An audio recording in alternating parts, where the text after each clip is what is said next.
الحمد لله رب العالمين حمدا يوافي نعمه ويكافي مزيدا يا ربنا لك الحمد كما ينبغي لجلال وجهك وعظيم سلطانك سبحانك لا نحصي ثناء عليك أنت كما أثنيت على نفسك فلك الحمد حتى ترضى.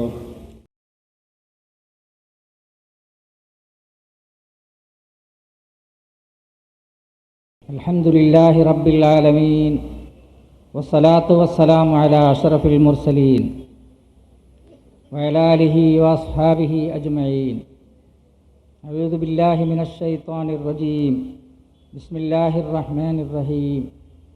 يا أيها الذين آمنوا اتقوا الله وكونوا مع الصادقين. صدق الله العلي العظيم. സമസ്ത കേരള ജമിയത്തുൽ ഉലമയുടെ അഭിവന്ദ്യനായ അധ്യക്ഷൻ ഉസ്താദ് ബഹുമാനപ്പെട്ട കളമ്പാടി മുഹമ്മദ് മുസ്ലിയാർ അവറുകളെ, സംഘത്തിൻ്റെ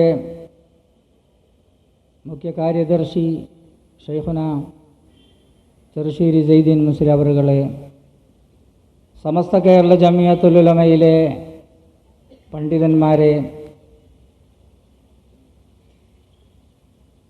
സ്റ്റേജിലും സദസ്സിലും ഒത്തുകൂടിയ സാദാത്തുക്കളെ, ഉലമാക്കളെ, ഉമറാക്കളെ, സുന്നത്ത് ജമാഅത്തിൻ്റെ പ്രവർത്തകരെ, പ്രധാനമായ ഒരു പരിപാടിയിലാണ് നാം പങ്കെടുത്തുകൊണ്ടിരിക്കുന്നത്. സമസ്ത കേരള ജമിയത്തുൽ ഉലമ അനിവാര്യമായ ഒരു സന്ദർഭത്തിൽ ഇവിടെ നിലവിൽ വന്നു. ബഹുമാനപ്പെട്ട നബി സല്ലല്ലാഹു അലൈഹി വസല്ലമിൻ്റെ കാലത്ത് തന്നെ ഇസ്ലാമിക സന്ദേശം ഇവിടെ വന്നു എന്നാണ് ചരിത്ര രേഖകളിൽ നിന്ന് നമുക്ക് മനസ്സിലാക്കാൻ കഴിയുന്നത്. യാതൊരു വിധത്തിലുള്ള അഭിപ്രായ ഭിന്നതയുമില്ലാതെ അടുത്ത കാലം വരെ ബഹുമാനപ്പെട്ട നബി സല്ലല്ലാഹു അലൈഹി വസല്ലമിൻ്റെ സഹാബിമാരും താബിഈങ്ങളും താബിഈങ്ങളും എങ്ങനെ നടന്നു വന്നോ അതുപോലെയാണ് ഇവിടെ മുസ്ലിം സമൂഹം നടന്നു വന്നത്. 1920കളോടുകൂടി ചെറിയ തോതിലുള്ള പ്രശ്നങ്ങളുണ്ടായി. അങ്ങനെയുള്ളൊരു അനിവാര്യമായ ഘട്ടത്തിൽ സമസ്ത കേരള ജമിയത്തുൽ ഉലമ നിലവിൽ വന്നു. അത് നിലവിൽ വന്ന അന്ന് മുതൽ ഇന്ന് വരെ സുന്നത്ത് ജമാഅത്തിൻ്റെ എതിരിൽ ആര് പ്രവർത്തിക്കുന്നു അവർക്കെതിരിൽ ശക്തിയായ നിലപാട്, ശക്തിയായ ഉപദേശങ്ങളും നിർദ്ദേശങ്ങളും ഈ സമൂഹത്തിന് നൽകുകയും സമൂഹം, മുസ്ലിം ഉമ്മത്ത് അത് അംഗീകരിക്കുകയും ചെയ്ത് പോന്നിട്ടുള്ളതാണ് ഇതുവരെ. അതിനിടയിൽ ഒരുപാട് പ്രസ്ഥാനക്കാർ വന്നിട്ടുണ്ട്. അവരൊക്കെ സമസ്ത കേരള ജമിയത്തുൽ ഉലമ അതിൻ്റേതായ സന്ദർഭങ്ങളിൽ അവസരത്തിനൊത്ത് എതിർക്കുകയും പരാജയപ്പെടുത്തുകയും ചെയ്ത ചരിത്രം നമുക്കെല്ലാവർക്കും അറിയുന്നതാണ്. ആ കൂട്ടത്തിൽ പല നിലയിലുള്ള തരീക്കത്തുകാരുണ്ട്, കള്ളത്തരീക്കത്തുകാരുണ്ട്. സുന്നത്ത് ജമാഅത്തിൻ്റെ എതിരിൽ പ്രവർത്തിച്ച ധാരാളം ആളുകളുണ്ട്. അവരെ മുഴുവനും എതിർക്കുകയും പരാജയപ്പെടുത്തുകയും ചെയ്തു.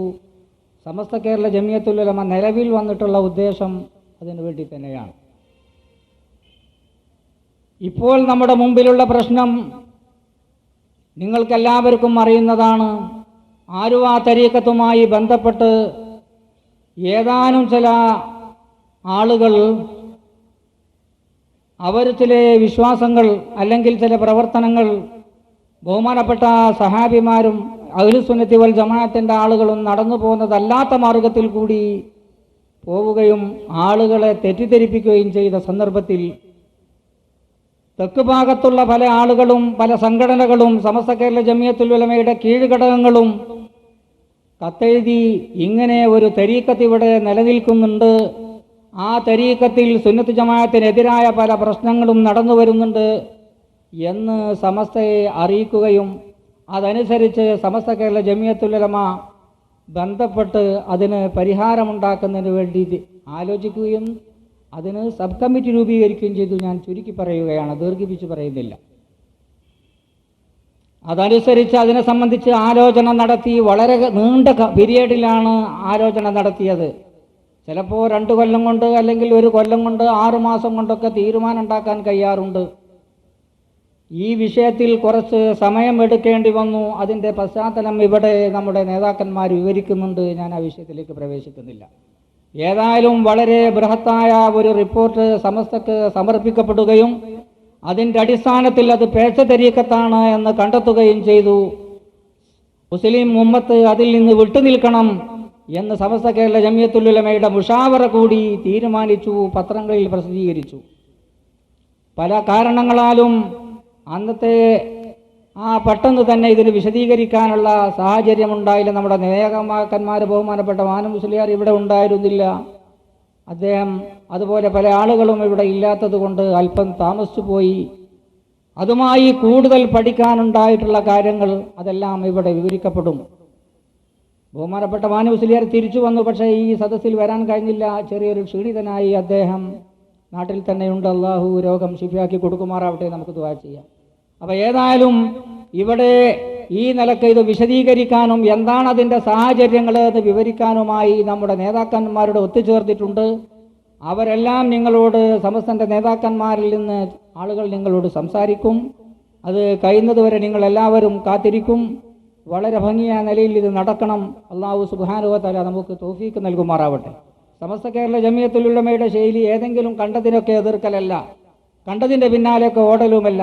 അത് വ്യക്തമായി തെളിവുണ്ട്. അത് നമുക്ക് അനുസരിക്കാൻ പറ്റുന്നതല്ല, അതിനെ നമുക്ക് അംഗീകരിക്കാൻ പറ്റുന്നതല്ല എന്ന് കാണുന്ന സന്ദർഭത്തിൽ മാത്രമാണ് സമസ്ത കേരള ജമിയത്തുൽ ഉലമ തീരുമാനം എടുത്ത് ഇത്തരത്തിലുള്ള പ്രസ്താവനകൾ അല്ലെങ്കിൽ ഇത്തരത്തിലുള്ള സമ്മേളനങ്ങൾ നടത്തി വിശദീകരിക്കാറുള്ളത്. അനിവാര്യമായ ഘട്ടത്തിൽ ഇപ്പോഴും നമ്മുടെ പണ്ഡിതന്മാർ അതിനുവേണ്ടി ആ സംഗതിക്ക് വേണ്ടി മുന്നിട്ടിറങ്ങിയിരിക്കുകയാണ് എന്ന് ഈ സന്ദർഭത്തിൽ നിങ്ങൾ ഓർമ്മപ്പെടുത്തുകയാണ്. ഞാൻ നീട്ടിപ്പറയുകയല്ല. അപ്പോൾ ഇങ്ങനെയുള്ള ഇങ്ങനെ സമ്മേളനം വിളിച്ചുകൂട്ടി നമ്മുടെ പണ്ഡിതന്മാരുടെ ഏതെങ്കിലും ആളുകൾക്ക് അതിനെ സംബന്ധിച്ച് തെറ്റിദ്ധാരണ ഉണ്ടെങ്കിൽ ആ തെറ്റിദ്ധാരണ തീർക്കണം. മുസ്ലിം സമുദായം ഇതിൽ നിന്ന് മാറി നിൽക്കണമെന്ന് പ്രഖ്യാപിച്ചതിൻ്റെ ഏതെല്ലാം നിലക്കാണ് നാം അത് പറയാനുണ്ടായിട്ടുള്ള സാഹചര്യം, പശ്ചാത്തലം എന്ന് ഇവിടെ വിവരിക്കപ്പെടും. ഞാൻ നീട്ടിപ്പറയുകയല്ല. നമ്മുടെ ഈ മഹത്തായ സമ്മേളനം ഉദ്ഘാടനം ചെയ്യുന്നത് നമ്മുടെ ഉപാധ്യക്ഷൻ ബഹുമാനപ്പെട്ട സയ്യിദ് ഉമർ അലി ശിഹാബ് തങ്ങൾ, കേരള മുസ്ലിംകളുടെ അനിഷേധ്യമായ നേതാവ് അദ്ദേഹമാണ്. ഏതാനും നിമിഷങ്ങൾക്കകം അദ്ദേഹം ഇവിടെ എത്തിച്ചേരും. എനിക്ക് വേണ്ടി, നിങ്ങൾക്ക് വേണ്ടി, ഈ സംഘത്തിന് വേണ്ടി അദ്ദേഹത്തിൻ്റെ ഭാവത്തിൽ ഞാൻ സ്വാഗതം ചെയ്യുന്നു. ഈ യോഗത്തിൽ അധ്യക്ഷത വഹിക്കുന്നത് നമ്മുടെ സംഘത്തിൻ്റെ അധ്യക്ഷൻ കൂടിയായ ബഹുമാനപ്പെട്ട ഉസ്താദ് ഷെയ്ഖുന കാളമ്പാടി മുഹമ്മദ് മുസ്ലിയാർ അവറുകളാണ്. അദ്ദേഹത്തെ ഈ യോഗത്തിലേക്ക് ഞാൻ സ്വാഗതം ചെയ്യുന്നു. നമ്മുടെ ഈ മുഷാവറയുടെ തീരുമാനം, ആ തീരുമാനത്തിൻ്റെ പ്രഖ്യാപനവും അതിൻ്റെ വിശദീകരണങ്ങളും നൽകാൻ ബഹുമാനപ്പെട്ട നമ്മുടെ കരുത്തനായ സെക്രട്ടറി ജനറൽ ബഹുമാനപ്പെട്ട ഷെയ്ഖുന സൈനുദ്ദീൻ മുസ്ലിയാർ നേരത്തെ ഇവിടെ എത്തിയിട്ടുണ്ട്. അദ്ദേഹത്തിന് നിങ്ങൾക്ക് വേണ്ടി, നമുക്കെല്ലാവർക്കും വേണ്ടി ഞാൻ സ്വാഗതം ചെയ്യുകയാണ്. വിശദീകരണ സമ്മേളനം നടത്തുന്നത് ഈ വിഷയവുമായി വളരെ ബന്ധപ്പെട്ട് വളരെയധികം ഈ വിഷയത്തെ സംബന്ധിച്ച് പഠിക്കാൻ ഒരുപാട് സ്ഥലങ്ങൾ സന്ദർശിക്കുകയും ഒരുപാട് ഗ്രന്ഥങ്ങൾ അതിനുവേണ്ടി ശേഖരിക്കുകയും ഒരുപാട് പരിശ്രമം നടത്തുകയും ചെയ്തിട്ടുള്ള നമ്മുടെ നേതാവ് ബഹുമാനപ്പെട്ട ഉസ്താദ് MT അബ്ദുള്ള മുസ്ലിയാർ അവറുകളാണ്. അദ്ദേഹത്തെ നിങ്ങൾക്ക് വേണ്ടി, നമുക്കെല്ലാവർക്കും വേണ്ടി ഞാൻ സ്വാഗതം ചെയ്യുന്നു. പിന്നെ ഇവിടെ പ്രസംഗിക്കുന്ന ആളുകൾ ധാരാളമുണ്ട്. ബഹുമാനപ്പെട്ട MM മൊയ്തീൻ മുസ്ലിയാർ ഇവിടെ പ്രസംഗിക്കും. അദ്ദേഹത്തെ ഞാൻ ഈ പരിപാടിയിലേക്ക് സ്വാഗതം ചെയ്യുന്നു. സമസ്തയുടെ ഉപാധ്യക്ഷന്മാരായിട്ടുള്ള CM അബ്ദുള്ള മുസ്ലിയാർ, ചെമ്പിരിക്ക കാളി, അതുപോലെ ബഹുമാനപ്പെട്ട നമ്മളെ കോയക്കുട്ടി മുസ്ലിയാർ സമസ്തയുടെ ഉപാധ്യക്ഷൻ, അദ്ദേഹത്തെയും ഞാൻ ഈ യോഗത്തിലേക്ക് സ്വാഗതം ചെയ്യുന്നു. പിന്നെ ഇവിടെ എത്തിയിട്ടുള്ള മുഷാവറ മെമ്പർമാർ ധാരാളം ആളുകൾ ഇവിടെ എത്തിയിട്ടുണ്ട്. PKP അബ്ദുസ്സലാം മുസ്ലിയാർ, ബഹുമാനപ്പെട്ട വാപ്പ മുസ്ലിയാർ, സാദിഖ് മുസ്ലിയാർ, അർമിയ മുസ്ലിയാർ, AP മുഹമ്മദ് മുസ്ലിയാർ, ഇബ്രാഹിം മുസ്ലിയാർ ചപ്പാറപ്പടവ്, അർമിയ മുസ്ലിയാർ,